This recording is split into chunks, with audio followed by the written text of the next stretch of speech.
What's up, investors? It's the Russian Dude, and let's immediately talk about how Tesla was able to save its company, at least for now, because let's be honest, the report they gave recently was even worse than not the best expectations.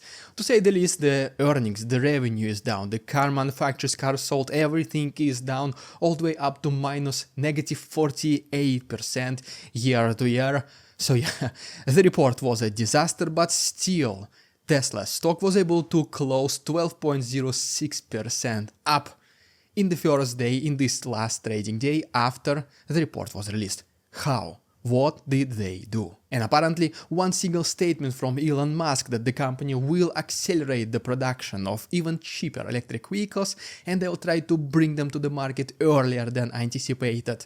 This was enough for investors to just close their eyes for every other single problem that the company is having right now, which is confirmed by the once again most recent earnings report. Then Elon Musk continued to give us explanations why he thinks the company is not performing as good as he wanted, and basically one of the main reasons he gave is that yes, even though customers they did enjoy fully electric vehicles, a lot of people they still prefer hybrids, which basically means they can easily go to the nearest gas station, which is like 2 to 5 minutes in their range wherever they are, and they should not worry about their cars being stuck literally in the middle of nowhere.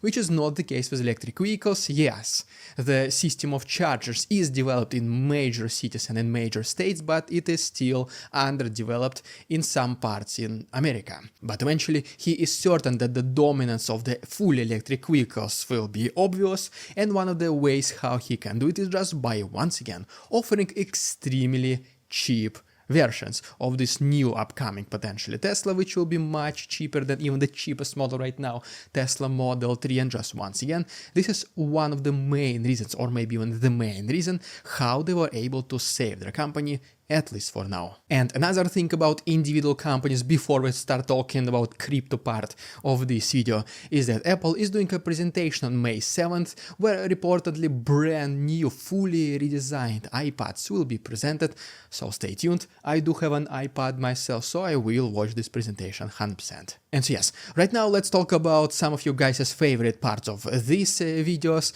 the crypto news, and we begin with why Bitcoin started to kinda show some slow uptrend momentum. One of the reasons for this, it is because on April 23rd there was an inflow, relatively big one, into Bitcoin ETFs, which was estimated to be at $31.6 million just in one day alone. And then some other major crypto wallets, which are estimated to be at 1,000 to 10,000 Bitcoins in each wallet, so these are the whales of the crypto world to say the least. They also started acquiring Bitcoins recently. And as you already know, whenever the demand exceeds the supply, the price simply goes up. Another thing is the hash rate, which has historically been correlating with the price of Bitcoin, and hash rate also started to go up as well, as you can see from this graph. And another pretty interesting thing is that we've been talking about this already in the past videos.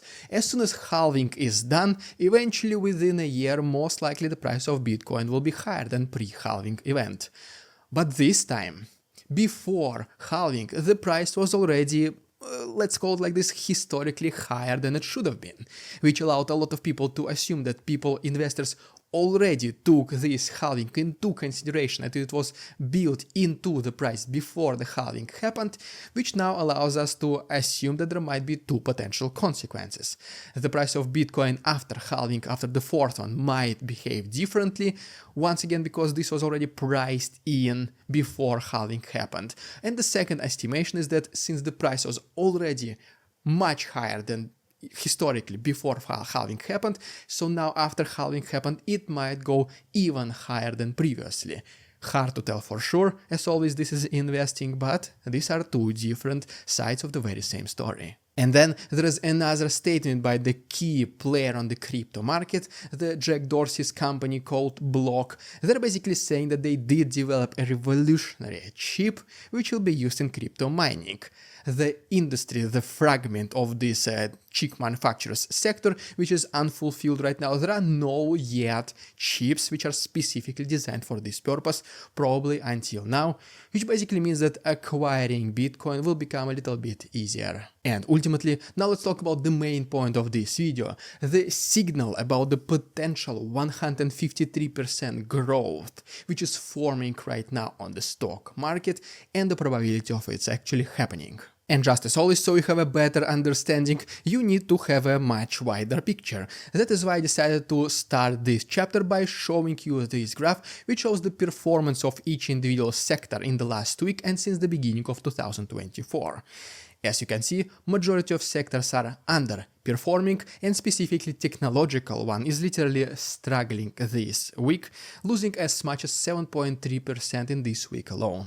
Then we have another picture which shows that almost 60% of the S&P 500 companies are trading right now on their 4-week lows. But at the same time, according to another graph, the number and the amounts of buybacks right now as we speak is at pretty high levels. And if you know, buybacks means that companies are simply trying to boost, at least artificially, their stock prices. As you can see from this next picture, at this moment 73% of companies' stocks are being oversold, and historically it was only 1% of the time when this number was higher than 73%, which basically screams at us. A lot of stocks are being oversold, and if you remember from my previous video, this is one of the biggest signals that the reverse, at least temporarily one, is somewhere around the corner. And so, what do we have at this very moment? The majority of companies are trading at their month's lows. A lot of sectors since the beginning of this year are underperforming and are in negative territories. Almost 3/4 of the entire stock market stocks right now are being oversold. And historically, whenever once again 73% or more shares were oversold, last time this was a huge bull signal, which led to 153% growth in the next year. Will this happen once again this time or not? This is a very good question. To be honest, it is hard to tell for sure. I do not have a crystal ball. Once again, if I knew for a fact what stops me from selling everything and investing right now, right? For this reason, I will only rely on these bear signals, and I would potentially say that there is a bigger opportunity, bigger probability of this happening rather than not.